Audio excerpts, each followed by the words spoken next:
Underway for the F22 final, 22 B class final, AC unmodified it says. So this is the Street of Motorcycles, a local Suzuki dealer, fielding Suzuki dealer class. Everyone gets away pretty well cleanly, a couple of slow bikes right at the back, but all looks pretty tight up front with one breakaway rider right out in the front, and that could be, if I've got my information here, T. Ranui qualified on a 1:24.5, or maybe that's their quickest. The pole position is either the qualifying time or their quickest lap so far over the last day.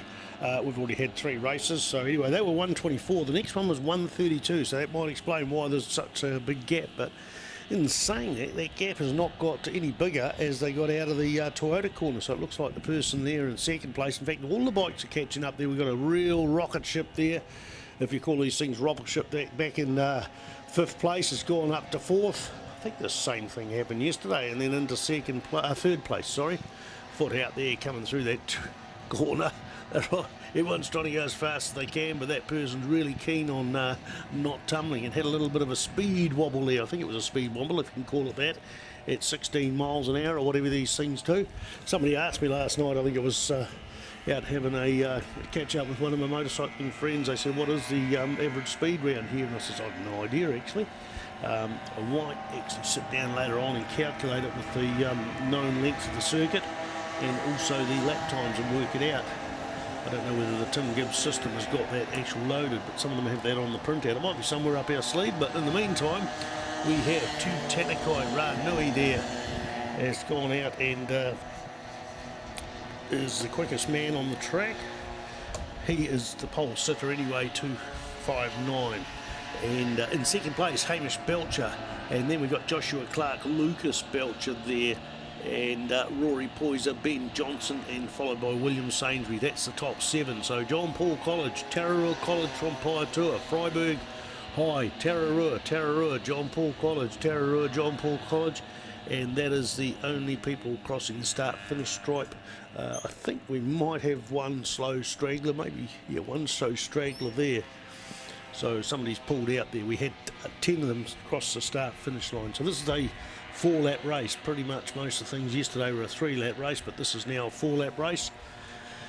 The miniature road racing had longer 6 or 7-lap races, but they only did the one day. It was great to see them here too. It's absolutely great to see the bigger bikes here, and a lot of interest from the Mini Moto GP people, the competitors on the real small bikes, to looking across to the bucket racing. Bucket racing is a sport that is nationwide.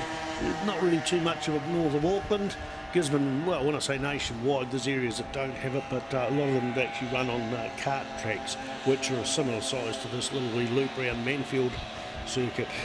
Looking out at the Ctas screen, there's someone lying in the grass at turn 1. It looks like their wheels falling off their bike. Actually, the back wheels come off and crumpled underneath, so they're off the side of the track. They're only about 2 or 3 feet off into the grass, and the yellow flag is out, so the rider is sitting by his bike, and somebody else in the middle of the track trying to fix their bike. That is a no-no. I'll have to say that's a no-no, and they must have heard me because they're pushing it off. They may have had it stuck in gear, and we're just trying to do that. Well done, that rider. They're pushing it off, and now they're trying to start it out in the grass, so that is well done. Saw a bit too much of that yesterday. That was a smart thing to do. They had a quick look to see whether there was anything dangerous on their bike, I suspect, or they may have heard me, but whatever it is, they're out there doing it. And red flag, with a red flag situation, so something going on here. Somebody, that's the first red flag I've seen in the last day and a bit. So red flag means everybody's got to slow down and return to pit slowly. And I think that's something to do with the bike parked up at turn 1, right on the apex of the corner.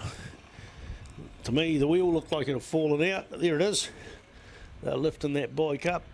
At the very least, they could probably just pick it up and throw it right off the side of the track and get out of that position.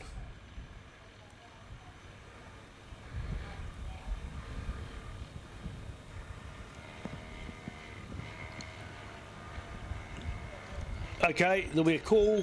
The rules say if it's so much of the race is done, they call it. If there's not, they have to have a restart. I'm going to go and see the officials and ask them what their official opinion is. They've got to check the timing and see what the full laps were and all that. So that's a red flag situation.